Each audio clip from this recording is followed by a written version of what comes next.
My name is Burr Zaratsky, and I am the president of the Green Lake Conservancy.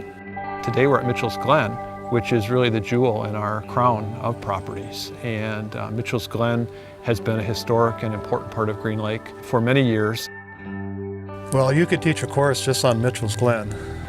Starting with the geology, the glen itself is a post-glacial gorge.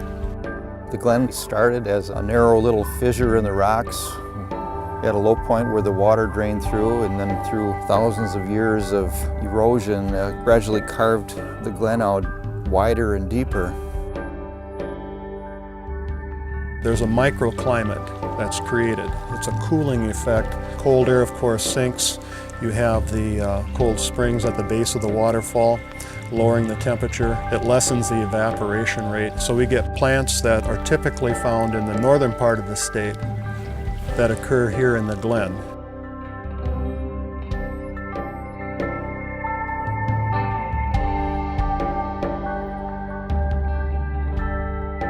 Every spring, when the farmers were plowing, they'd come across these projectile spear points, all these artifacts, and they would just bring them in to Mitchell, and he would give them money for them. From Mitchell's collection is quite a bit of copper from the old copper culture, and beautiful pieces. And then you have pieces that the original stone is not from the Green Lake area. So there were, trade networks that had been established sometime around the late archaic time period. There are certain properties that, for a variety of reasons, whether they are ecological, aesthetic, historical, of local interest, perhaps even in some cases religious, those properties occupy a very special place in the communities that they exist in. Many of us would never even see the properties, but to know that they're there and to know they've been protected is very important. Suddenly it was up to Emily and I to be responsible for the Glen. And as she mentioned, there was this ongoing pressure from the neighboring farmer who did not share the same vision that we did in terms of just seeing the Glen as a sacred space. We felt like we needed some support, and we wanted to work with others who shared our land ethic and wanted the Glen to be preserved. I truly believe that the Conservancy is interested at its core in absolutely protecting into perpetuity, and there's no agenda.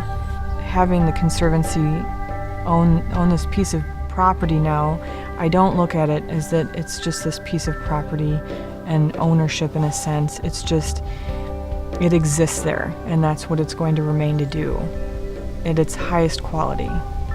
I have this beautiful piece of property that's been in my family forever. There are development concerns, there are ecological concerns. By working with the Conservancy to protect that property, either through an outright purchase or through a conservation easement, putting restrictions on it, it's a legacy that a landowner can have, and they can essentially rest comfortably knowing that their land has been protected in perpetuity.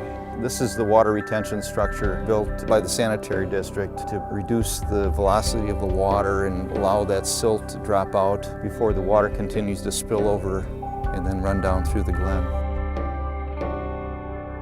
There are two different people that lead tours back in here. Tom Eddy does a tour focusing on geology and the natural history. Diana Galstrakinas does a tour where she focuses more on the archaeology, how the Indians used the property. I was kind of fascinated because this is where I was living.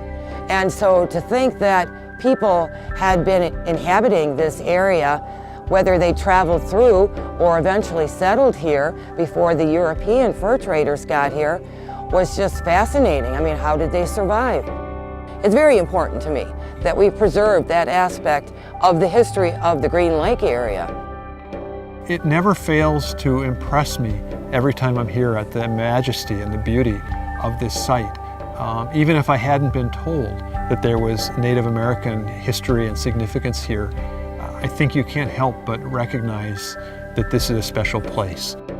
To come and see the sandstone cliffs and the virgin forest, the crystal clear stream, it's always a great thrill to come here at different times of the year.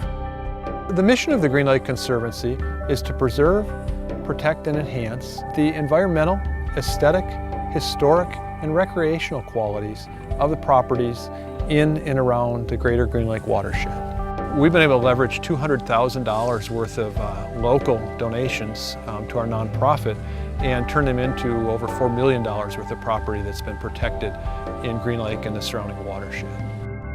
If you're interested in learning more about the Green Lake Conservancy, you can look us up online at greenlakeconservancy.org.